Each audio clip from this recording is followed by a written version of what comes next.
Hey everyone, I'll give you a little insight into some of my music. Right now, I'm currently working on a song for season 24, so that's 2 seasons away. And I think I've already said it on here, so I'll just go ahead and say it now. It is like a wellness retreat season, so there's a lot of characters, personal reflections. So this one is from my perspective, and yeah, let's get to it. Get too much into the song and spoiling it and revealing too much, but this is what we got so far. This here and this here, these are what I like to call my floor or my basement tracks. And these are just an electric guitar speaker. These are both off into different speakers.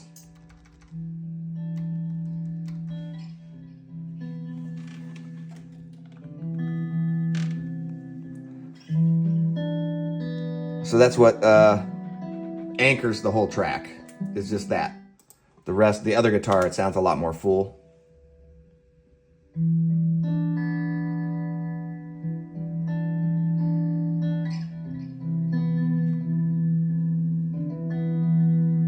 So you can see here where I've moved the line now. We bring in a third guitar here. By the end of it, there will probably be like 5 or 6 guitars in total. It's gonna. My hope is that it sounds extremely full. It'll be like this. And you hear the acoustic come in. It goes a little bit faster, picks up the pace a little bit.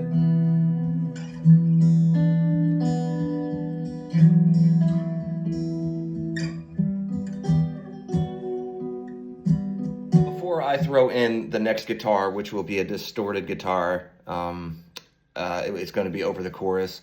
But I got to know where the chorus is, so I'm doing it all before I put in that guitar.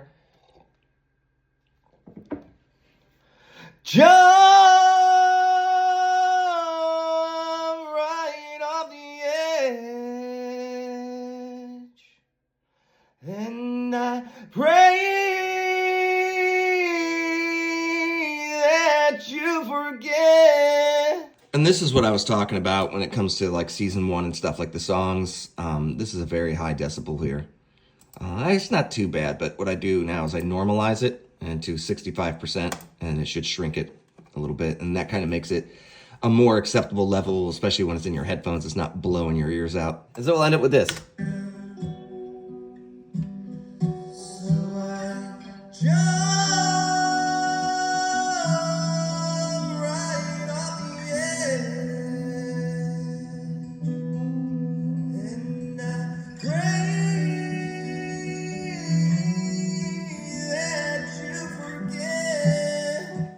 And now comes the hard part, and it's which of the guitars that I have are going to sound best in the distorted.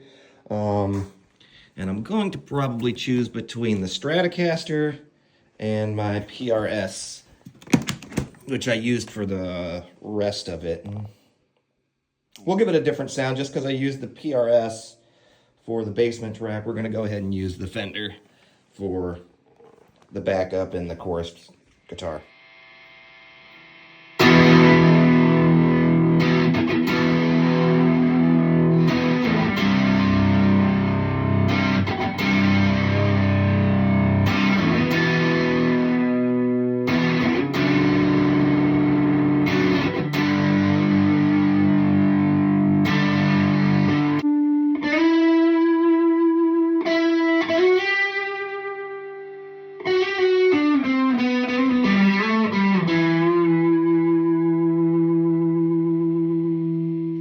When you play guitar or in a band, you quickly learn what's most important.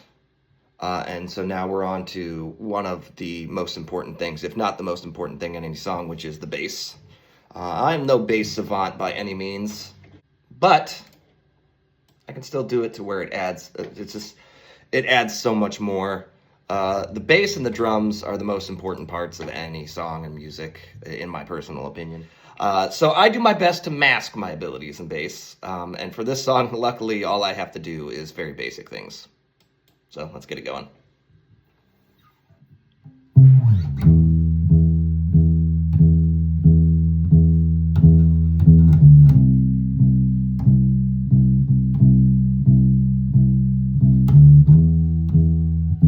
So now for the last verse, I wanted to add in a little bit of more of a 90s sounding guitar to it. So I went ahead and went back to a clean stream here, and I threw on a super heavy chorus, which is something they used a lot in the 90s. So it's going to sound like a... I want to wake up where you are.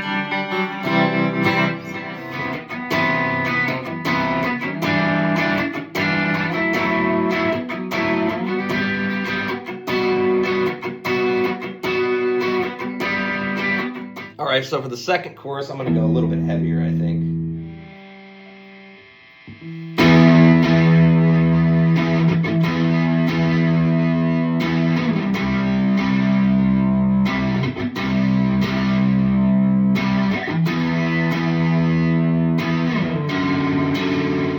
All right, now I'm going to be throwing in a lead for the chorus.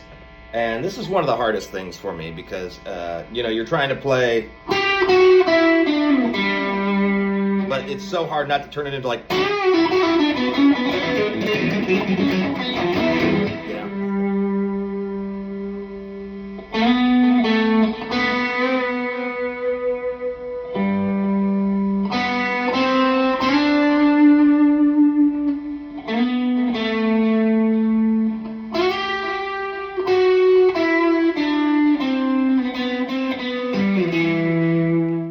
All right, the only thing left now is for me to export it from my program, load it up onto my drive, download it to my phone, listen with my good headphones, see how it sounds and what adjustments I need to make or corrections or things I need to take out.